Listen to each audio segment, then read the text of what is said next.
Origine du 9e art. De 1920 à 2025, un siècle d'originaux s'expose. La bande dessinée, un art. John Holt introduit son livre par Nous savons tous que dans un musée, nous trouvons de l'art. L'on pourrait se demander pourquoi donc organiser une exposition sur la bande dessinée. La question n'est pas de savoir si la bande dessinée est un art, la bande dessinée s'est forgé un nom propre. Des années 1920 à 2025, c'est environ un siècle de bande dessinée qui s'expose. Les origines. C'est à partir de 1827 que Rodolphe Töpffer est considéré comme le premier auteur de bande dessinée. C'est en 1929 qu'Hergé publie Tintin, reporter du petit XXe, au pays des Soviets. Il marquera le début des bandes dessinées modernes et de masse telles que nous les connaissons aujourd'hui. Les premiers dessinateurs. En 1934, Benjamin fait un article sur Rabier, Poulbeau et Saint-Augan. Il débute par Les dessinateurs sont des gens mystérieux. Ils donnent naissance à des personnages que l'on voit partout, reproduits à des milliers d'exemplaires. Eux, les auteurs, on ne les voit jamais. On ignore leur physionomie, leur âge, leur histoire. C'est pourquoi j'ai voulu vous en présenter. Maurice, un oracle. En 1964, dans le journal Spirou, Maurice et Vankir dirent Les bandes dessinées sont nées avant le cinématographe de messieurs Lumière. Mais on les a guère prises au sérieux pendant les premières décennies de leur existence. Et c'est pourquoi la série d'articles qui débute aujourd'hui s'appellera 9e art. La bande dessinée accédait alors au statut d'art reconnu.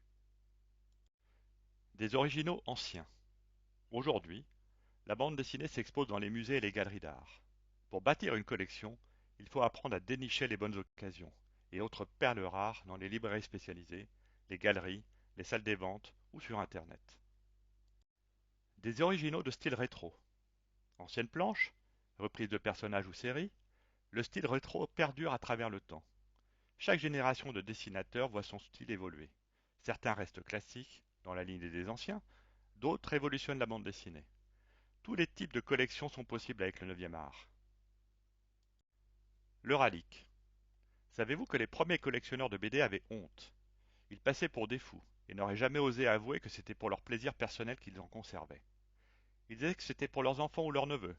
Ils furent cependant des courageux pionniers. Dans les cahiers de la bande dessinée numéro 69 en 1986. Dut, la fille du boucanier, est typique des productions de périodiques en petit format des années 60-70. Une histoire de cap et d'épée, de pirates, de trésors et d'amour. Tous les ingrédients de l'époque y étaient. À noter que la première case de la planche 26 fut réutilisée pour la couverture d'Anouk 47. J.G. Considéré comme un des pères de la bande dessinée franco-belge, J.G. a formé de nombreux dessinateurs, dont Will, Hubignon, Pape, Maurice ou Franquin.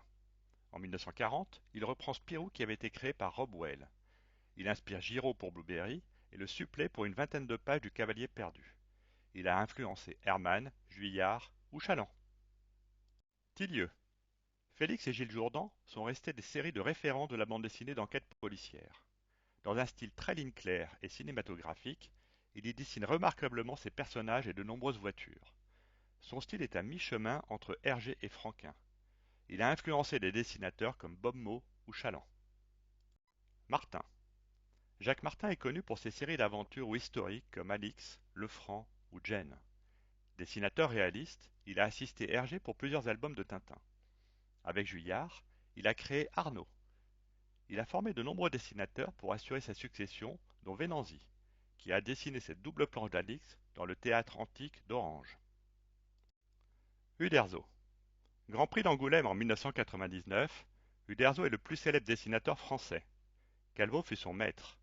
Sa rencontre avec Goscinny généra Luc Junior, Papa, puis Astérix en 1959, qui deviendra l'un des plus gros succès de la bande dessinée franco-belge. C'est lui qui a inventé les personnages d'Obélix et d'Idéfix. Peyo. Créateur de Johann et Pierre-Louis, c'est au cours d'un repas avec Franquin que le terme schtroumpf fut inventé par Peyo. Et c'est en 1958 qu'il imagine les schtroumpfs dans la flûte à 6 trous.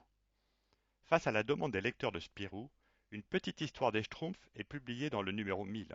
Et c'est en 1963 qu'ils publient leur premier album, Les Schtroumpfs Noirs. Séverin. Parmi les dessinateurs actuels, Alex Séverin a le style le plus rétro. Créateur de Harry et Bill Cosmos, il a réalisé 3 hors-séries de Spirou.